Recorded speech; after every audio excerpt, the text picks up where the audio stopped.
হিজরি ৫৫৭ সালের এক রাতের ঘটনা। সুলতান নুরউদ্দিন জাকি রহমতুল্লাহ আলাই তাহাজ্জুদ ও দীর্ঘ মুনাজাতের পর ঘুমিয়ে পড়েছেন।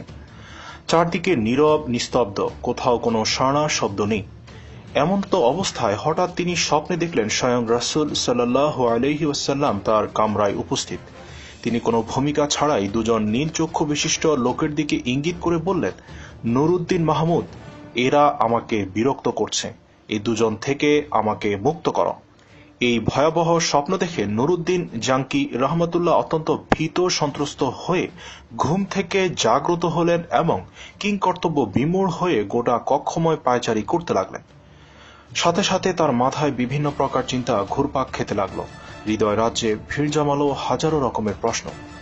তিনি ভাবলেন, আল্লাহর রাসূল তো এখন কবরের জীবনে, তার সাথে অভিশপ্ত ইহুদিরা এমন কি ষড়যন্ত্র করতে পারে? কি হতে পারে তাদের চক্রান্তের স্বরূপ? তারা কি রাসূল সাল্লাল্লাহু আলাইহি সাল্লামের কোনো ক্ষতি করতে চায়? চায় কি পরজীবনেও তার সাথে ষড়যন্ত্রে লিপ্ত হতে? আমাকে দুজন ইহুদির চেহারা দেখালেন কেন তাহলে? শয়তান তো আল্লাহর নবীর অবয়বে আসতে পারে না, সেটা তো কোনোভাবেই সম্ভব নয়। পৃথিবীর প্রত্যেকটি প্রাণীর রূপ ধারণ করতে পারলেও শয়তানকে হযরত মুহাম্মদ সাল্লাল্লাহু আলাইহি সাল্লামের রূপ ধারণ করার ক্ষমতা থেকে বঞ্চিত করা হয়েছে। তাহলে কি আমি স্বপ্ন সত্যি দেখছি? এসব ভাবতে ভাবতে সুলতান অস্থির হয়ে পড়লেন। তিনি ওযু গোসল সেরে তাড়াতাড়ি 2 রাকাত নামাজ আদায় করলেন। তারপর মহান আল্লাহর দরবারে ক্রন্দনরত অবস্থায় অনেকক্ষণ মুনাজাত করলেন। সুলতানের এমন কেউ ছিল না যার সাথে তিনি পরামর্শ করবেন, আবার এই স্বপ্ন এমনও নয় যে তার কাছে বক্তব্য করবেন। অবশেষে আবারও তিনি শয়ন করলেন। দীর্ঘ সময় পর যখনই তার একটু ঘুমের ভাব এলো, সঙ্গে সঙ্গে এবারও তিনি প্রথমবারের ন্যায় নবী করিম সাল্লাল্লাহু আলাইহি সাল্লামকে স্বপ্নে দেখলেন। তিনি তাকে পূর্বের ন্যায় বলছেন, নুরউদ্দিন মাহমুদ, এ দুজন থেকে আমাকে মুক্ত করো, এটা তোমার দায়িত্ব। এবার নুরউদ্দিন জাঙ্কি রহমতুল্লাহ আলাই আল্লাহ আল্লাহ বলতে বলতে বিছানা থেকে উঠে বসলেন। তারপর কোথায় যাবেন, কি করবেন কিছুই ঠিক করতে না পেরে দ্রুত ওযু গোসল শেষ করে মুসল্লায় দাঁড়িয়ে অত্যাধিক ভীত সন্ত্রস্ত অবস্থায় 2 রাকাত নামাজ আদায় করলেন এবং দীর্ঘ সময় অশ্রুসিক্ত নয়নে দোয়া করলেন। রাতের অনেক অংশ এখনো বাকি। সমগ্র পৃথিবী যেন কি এক বিপদের সম্মুখীন হয়ে নিঝুম হয়ে আছে। কি এক মহা বিপর্যয় যেন পৃথিবীর বুকে সংঘটিত হতে যাচ্ছে। কঠিন বিপদের ঘন ঘটা যেন চতুর্দিকে ছড়িয়ে পড়ছে। তিনি মুখ তুলে আকাশ পানে তাকালেন। মনে হলো স্বপ্ন দেখা ওই দুজন লোক যেন তাকে ধরার জন্য দ্রুতগতিতে ধেয়ে আসছে। তিনি সেই চেহারা দুটোকে মনের মণিকোষ্ঠা থেকে সরাবার চেষ্টা করলেন, কিন্তু কিছুতেই তা সম্ভব হলো না। শেষ পর্যন্ত নিরুপায় হয়ে নুরউদ্দিন জাঙ্কি রহমতুল্লাহ চোখ বন্ধ করে আবারও তন্দ্রা বিভোর হয়ে শুয়ে পড়লেন। শোয়ার পর তৃতীয়বারও তিনি একই ধরনের স্বপ্ন দেখলেন। রাসূল সাল্লাল্লাহু আলাইহি সাল্লামের বক্তব্য শেষ হওয়ার পর নুরউদ্দিন জাঙ্কি রহমতুল্লাহ ক্রন্দনরত অবস্থায় বিছানা পরিত্যাগ করলেন। এবার তার দৃঢ় বিশ্বাস জন্মায় যে নিশ্চয় প্রিয় নবী সাল্লাল্লাহু আলাইহি সাল্লামের রওজা মোবারক কোনো না কোনো মহাবিপদের সম্মুখীন হয়েছে। তিনি তড়িৎ গতিতে ওযু গোসল করে ফজরের নামাজ আদায় করলেন। নামাজ শেষে প্রধানমন্ত্রী জালালউদ্দিন মৌসুলির নিকট গিয়ে গোপনীয়তা রক্ষার প্রতিশ্রুতি নিয়ে স্বপ্নের বিবরণ শোনালেন এবং এ মুহূর্তে কি করা যায় এ ব্যাপারে সুচিন্তিত পরামর্শ চাইলেন। জালালউদ্দিন মৌসুলি স্বপ্নের বৃত্তান্ত অবগত হয়ে বললেন, হুজুর, আপনি এখনো বসে আছেন। নিশ্চয়ই প্রিয় নবীর রওজা মোবারক কোনো কঠিন বিপদের সম্মুখীন হয়েছে, তাই এ বিপদ থেকে উদ্ধার করার জন্য বারবার তিনি আপনাকে স্মরণ করেছেন। অতএব আমার পরামর্শ হলো, সময় নষ্ট না করে অতি সত্বর মদিনার পথে অগ্রসর হন। নুরউদ্দিন জাঙ্কি রহমতুল্লাহ আর কাল বিলম্ব করলেন না। তিনি 16,000 দ্রুতগামী অশ্বারোহী সৈন্য এবং বিপুল ধন সম্পদ নিয়ে বাগদাদ থেকে মদিনার অভিমুখে রওনা হলেন। রাত দিন সফর করে 17তম দিনে মদিনা শরীফে পৌঁছালেন এবং সৈন্যবাহিনী সহ গোসল ও ওযু সেরে 2 রাকাত নফল নামাজ আনতে দীর্ঘ সময় ধরে মুনাজাত করলেন। তারপর সৈন্যবাহিনী দ্বারা মদিনা ঘেরাও করে ফেললেন এবং সঙ্গে সঙ্গে আদেশ জারি করে দিলেন যে বাইরের লোক মদিনায় আসতে পারবে, কিন্তু সাবধান, মদিনা থেকে কোনো লোক বাইরে যেতে পারবে না। নুরউদ্দিন জাঙ্কি রহমতুল্লাহ আলাই জুম্মার খুতবা দান করলেন এবং ঘোষণা দিলেন, আমি মদিনাবাসীকে দাওয়াত দিয়ে একবেলা খানা খাওয়াতে চাই।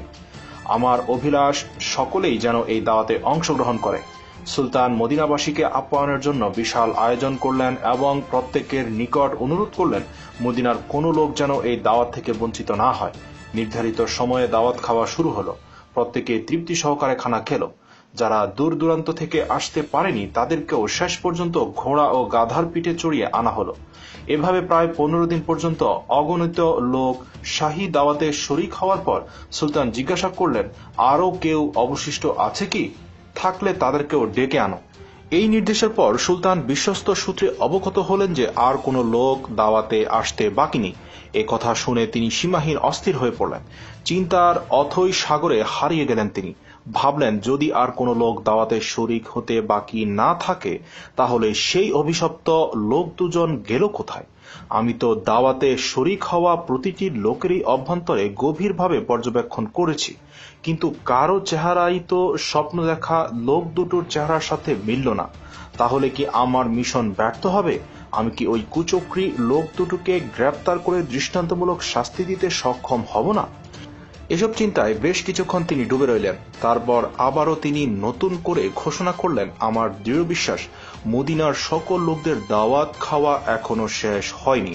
অতএব সবাইকে আবারও অনুরোধ করা যাচ্ছে, যারা এখনো আসেনি তাদেরকে যেন অনুসন্ধান করে দাওয়াতে শরিক করা হয়। এ কথা শ্রবণে মদিনাবাসী সকলেই এক বাক্যে বলে উঠল, হুজুর, মদিনার আশেপাশে এমন কোনো লোক বাকি নেই যারা আপনার দাওয়াতে অংশগ্রহণ করেনি। তখন নুরুদ্দিন জাঙ্কি রহমতুল্লাহ বলিষ্ঠ কণ্ঠে বললেন, আমি যা বলেছি ঠিকই বলেছি, আপনারা ভালোভাবে অনুসন্ধান করুন। সুলতানের এই দৃঢ়তা দেখে লক্ষাধিক জনতার মধ্য থেকে এক ব্যক্তি হঠাৎই করে বলে উঠল, হুজুর, আমার জানা মতে দুজন লোক সম্ভবত এখনো বাকি আছে। তারা আল্লাহওয়ালা বুজুর্গ মানুষ, জীবনে কখনো কারো কাছ থেকে হাদিয়া তোহফা গ্রহণ করে না, এমনকি কারো দাওয়াতেও শরিক হন না। তারা নিজেরাই লোকেদেরকে অনেক দান খয়রাত করে থাকেন, নীরবতাই অধিক পছন্দ করেন, লোক সমাজে উপস্থিত হওয়া মোটেও ভালোবাসেন না। লোকটির বক্তব্য শুনে সুলতানের চেহারায় একটি বিদ্যুৎ চমক খেয়ে গেল। তিনি কাল বিলম্ব না করে কয়েক লোক সহকারে ওই লোক দুটোর বাসস্থানে উপস্থিত হলেন। তিনি দেখলেন, এ তো সেই দুজন যাদেরকে স্বপ্নে দেখানো হয়েছিল। তাদের দেখে সুলতান দু চোখ রক্তবর্ণ ধারণ করল। তিনি জিজ্ঞাসা করলেন, কে তোমরা? কোথা থেকে এসেছ? তোমরা সুলতানের দাওয়াতে শরিক হলে না কেন? লোক দুটো নিজেদের পরিচয় গোপন করে বলল, আমরা মুসাফির, হজের উদ্দেশ্যে এসেছিলাম। হজ কার্য সমাধান করে জিয়ারতের নিয়তে রওজা শরীফে এসেছি, কিন্তু প্রিয় নবী সাল্লাল্লাহু আলাইহি ওয়াসাল্লামের প্রেমে আত্মহারা হয়ে ফিরে যেতে মন চাইল না। তাই বাকি জীবন রওজার পাশে কাটিয়ে দেওয়ার নিয়তেই এখানে রয়ে গেছি। আমরা কারো দাওয়াত গ্রহণ করি না। এক আল্লাহর উপরে আমাদের পূর্ণ আস্থা। আমরা তারই উপর নির্ভরশীল। ইবাদত, জিয়ারত ও পরকালের চিন্তায় বিভোর থাকাই আমাদের কাজ। কোরআন পাক তিলাওয়াত, নফল নামাজ ও ওজিফা পাঠেই আমাদের সময় শেষ হয়ে যায়। সুতরাং দাওয়াত খাওয়ার সময় আমাদের কোথায়? উপস্থিত জনগণ তাদের পক্ষ হয়ে বলল যে, হুজুর, এরা দীর্ঘদিন যাবৎ এখানে অবস্থান করছে। এদের মতো ভালো লোক আর হয় না। সব সময় দরিদ্র, এতিম ও অসহায় লোকদের প্রচুর পরিমাণে সাহায্য করে। তাদের দানের উপর অত্র লোকের প্রচুর পরিমাণে জীবিকা নির্ভর করে।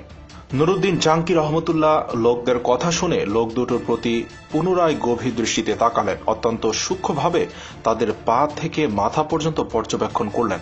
এতে আবারও তিনি নিশ্চিত হলেন এরা তারাই যাদেরকে তিনি স্বপ্নে দেখেছিলেন।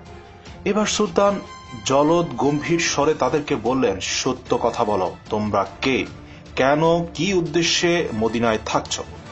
এবারও তারা পূর্বের কথা পুনরাবৃত্তি করে বলল, আমরা পশ্চিম দেশ থেকে পবিত্র হজ ব্রত পালনের জন্য এখানে এসেছি। রাসূল সাল্লাল্লাহু আলাইহি সাল্লামের নৈকট্য লাভই আমাদের একমাত্র লক্ষ্য। এই উদ্দেশ্যে আমরা এখানে বাসস্থান করেছি। সুলতান এবার কারো কথায় কান না দিয়ে তাদেরকে সেখানে আটক রাখার নির্দেশ দিলেন। অতঃপর স্বয়ং তাদের থাকার জায়গা গিয়ে খুব ভালো করে অনুসন্ধান চালালেন। সেখানে অনেক মাল সম্পদ পাওয়া গেল বহু দুর্লভ কিতাবপত্র, কিন্তু এমন কোনো জিনিস পাওয়া গেল না যা দ্বারা স্বপ্নের বিষয়ে কোনো প্রকার সহায়তা হয়। নুরুদ্দিন জাঙ্কি রহমতুল্লাহ অত্যাধিক পেরেশান, অস্থির। এখনো রহস্য উদ্ঘাটন করতে না পারায় তিনি সীমাহীন চিন্তিত। এদিকে মদিনায় বহু লোক তাদের জন্য সুপারিশ করছে। তারা আবারও বলছে, হুজুর, এরা নেককার বুজুর্গ লোক, দিনভর রোজা রাখেন, রাতের অধিকাংশ সময় ইবাদত বন্দেগীতে কাটিয়ে দেন, 5 ওয়াক্ত নামাজই রওজা শরীফের নিকটে এসে আদায় করেন, প্রতিদিন নিয়মিত জান্নাতুল বাকি জিয়ারত করতে যান, প্রতি শনিবার মসজিদুল কোবাতে গমন করেন, কেউ কিছু চাইলে খালি হাতে ফিরিয়ে দেন না কখনো। সুলতান তাদের অবস্থা শুনে সীমাহীন আশ্চর্য বোধ করলেন, তথাপি তিনি হাল ছাড়ছেন না। কক্ষের অংশে অনুসন্ধানী দৃষ্টি ফিরিয়ে যাচ্ছেন, ঘরের প্রতিটি বস্তুকে গভীরভাবে পর্যবেক্ষণ করছেন, কিন্তু সন্দেহ করার মতো কিছুই তিনি পাচ্ছেন না। নুরুদ্দিন জাঙ্কি রহমতুল্লাহ এক পর্যায়ে সঙ্গীদের বলছেন, আচ্ছা, তোমাদের নামাজের মুসল্লাটা একটু উঠাও দেখি। সঙ্গীরা নির্দেশ পালন করল। নামাজের মুসল্লাটি বিছানো ছিল একটি চাটাইয়ের উপর। সুলতান আবার নির্দেশ দিলেন, চাটাইটিও সরিয়ে ফেলো। চাটাই সরানোর পর দেখা গেল একখানা বিশাল পাথর। সুলতানের নির্দেশে তাও সরানো হলো। এবার পাওয়া গেল এমন একটি সুড়ঙ্গ পথ যা বহুদূর পর্যন্ত চলে গেছে, এমনকি তা পৌঁছে গেছে রওজা শরীফের অতি সান্নিকটে। এ দৃশ্য অবলোকন করা মাত্র নুরুদ্দিন জাঙ্কি রহমতুল্লাহ বিজলি আহতর ন্যায় চমকে উঠলেন। অস্থিরতার কালো মেঘ ছেয়ে যায় তার সমস্ত হৃদয় আকাশে। ক্রোধ লাল হয়ে যায় গোটা মুখমণ্ডল। অবশেষে লোক দুটোকে লক্ষ্য করে ক্ষিপ্ত ক্রুদ্ধ সিংহের ন্যায় গর্জন করে ঝাঁঝালো কণ্ঠে বললেন, তোরা পরিষ্কার ভাষায় সত্যি কথা বল, নইলে এখনই তোদের যন্ত্রণাদায়ক শাস্তির সম্মুখীন হতে হবে। বলো, তোমরা কে?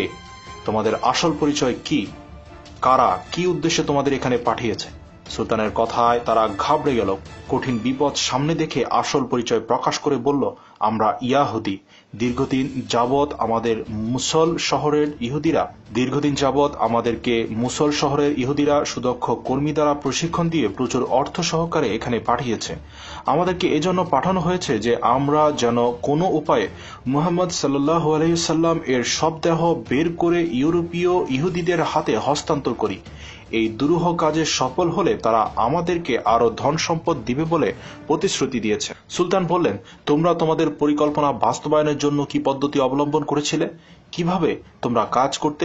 তারা বলল, আমাদের নিয়মিত কাজ ছিল রাত গভীর হলে অল্প পরিমাণ সুড়ঙ্গ খনন করা এবং সাথে ওই মাটিগুলো চামড়ার মজকে ভর্তি করে অতি সন্তর্পে মদিনার বাইরে নিয়ে ফেলে আসা। আজ দীর্ঘ 3 বছর যাবৎ এই মহাপরিকল্পনা বাস্তবায়নের কাজে আমরা অনবরত ব্যস্ত আছি।